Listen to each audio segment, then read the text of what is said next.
স্বামী স্ত্রী এবং তাদের মেয়ে সমুদ্রের তীরে স্নান করছিল। স্নান করতে করতে মেয়েটি বেশি জলে চলে যায় এবং ডুবে যেতে থাকে। ভয়ে সে জোরে জোরে চিৎকার করে, বাবা বাবা, মা বাঁচাও। তারপর সে সাঁতার কেটে কোনোমতে একটি কিনারে চলে আসে। কাশতে কাশতে জল বের করে। এরপর সে উঠে দেখে চারিদিকে শুধু জল আর জল। এরপর সে হাঁটু মুড়ে বসে বালিতে লেখে, আমাকে সাহায্য করো গি।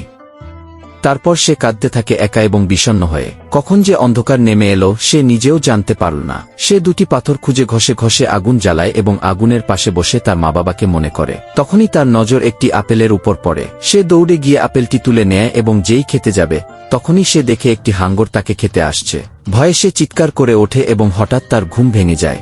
ঘুম থেকে উঠেই সে বুঝতে পারে, ওহ, এটা একটা স্বপ্ন ছিল কি। ভয়ে সে দৌড়ে মা বাবার ঘরে যায় এবং তাদের দুজনের মাঝখানে ঢুকে ঘুমিয়ে পড়ে।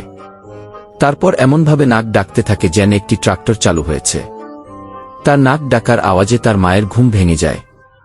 রাগে উঠে বলেন, এই অলক্ষণে মেয়ে ঘুমেও শান্তিতে থাকতে দেয় না কি। তারপর তার মা চুপিসারে তাকে তুলে গাড়ির পেছনের সিটে রেখে দেয়। এরপর গাড়ি নিয়ে সোজা সমুদ্রের তীরে চলে যায়। তারপর কিছু না ভেবেই মেয়েকে নিয়ে গাড়িটিকেও সমুদ্রে ফেলে দেয় এবং নিজে হাসতে হাসতে সেখান থেকে চলে যায়। এবার মেয়েটি সাঁতার কাটতে কাটতে অনেক দূরে একটি দ্বীপের কিনারে পৌঁছায়।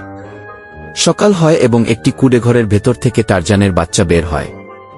সে সোজা মেয়েটির কাছে আসে এবং দেখে সে অজ্ঞান হয়ে পড়ে আছে। এরপর সে তার পেট থেকে জল বের করতে শুরু করে। জল বের হওয়ার সঙ্গে সঙ্গেই মেয়েটি উঠে বসে এবং অবাক হয়ে জিজ্ঞাসা করে, আমি কোথায়? এটা কোন জায়গা? টারজানের বাচ্চাটি বলে, আমরা তো এখানেই জন্মেছি। জিপিএস কি পেয়েছিলাম নাকি?